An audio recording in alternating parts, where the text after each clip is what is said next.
Saudi bus ప్రమాదంలో 8 మంది బయటపడ్డారు. ప్రమాదానికి ముందు బస్సు ఎక్కలేదు ఈ 8 మంది కూడా.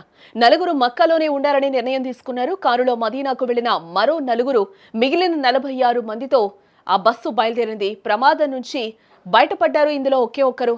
మిగిలిన 45 మంది కూడా సజీవ దహనమైపోయారు.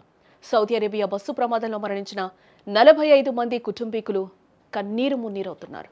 చనిపోయిన ప్రతి ఒక్కరిది ఒక్కొక్క కన్నీటి కథగా మిగిలిపోయింది. దైవ దర్శనం కోసం వెళ్లిన వీరు ఇక తిరిగి రాని లోకాలకు వెళ్లిపోయారు. అయితే ప్రమాదం జరిగిన బస్సులోనే వెళ్లాల్సిన మరో 8 మంది అదృష్టవశాత్తు చివరి నిమిషంలో బస్సు ఎక్కకపోవడంతో ప్రాణాలతో బయటపడ్డారు.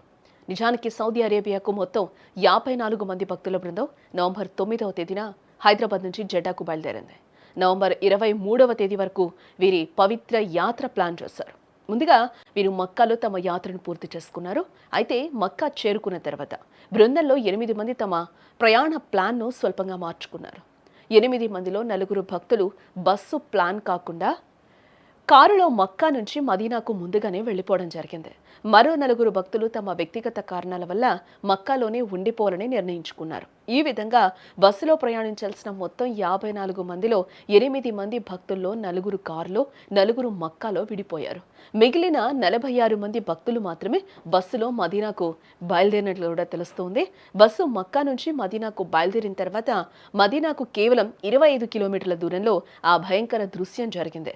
వేగంగా వచ్చిన ఒక డీజిల్ ట్యాంకర్ భక్తులు ప్రయాణిస్తున్న బస్సును బలంగా ఢీకొట్టింది.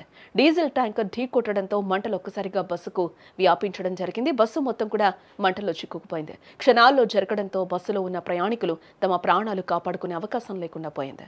ఈ ఘోర ప్రమాదంలో బస్సులో ప్రయాణించిన 46 మందిలో 45 మంది భక్తులు మంటల్లో చిక్కుకొని సజీవ దహనమయ్యారు. అయితే 46 మంది ప్రయాణికుల్లో ఒక్క వ్యక్తి మాత్రమే అద్భుతంగా ప్రాణాలతో బయటపడ్డాడు. ప్రస్తుతం అతను తీవ్ర గాయాలతో స్థానిక ఆసుపత్రిలో చికిత్స పొందుతూ ఉన్నాడు. దీంతో ఈ మొత్తం బస్సు ప్రమాదంలో 45 మంది మరణించినట్లు అధికారికంగా ప్రకటించారు. ఈ విషాదకర సంఘటనలో కేవలం ప్లాన్ మార్చుకున్న కారణంగా ఆ 8 మంది ప్రాణాలతో సురక్షితంగా బయటపడ్డారు. కారులో మదీనాకు వెళ్లిన 4 భక్తులు సురక్షితంగా ఉన్నారు. అలాగే మక్కాలోనే ఉండిపోయిన 4 భక్తులు కూడా ప్రమాదం నుంచి తప్పించుకున్నారు. మిగిలిన వారంతా ఏం జరుగుతుందో తెలుసుకునే లోపే సజీవ దహనమైపోయారు.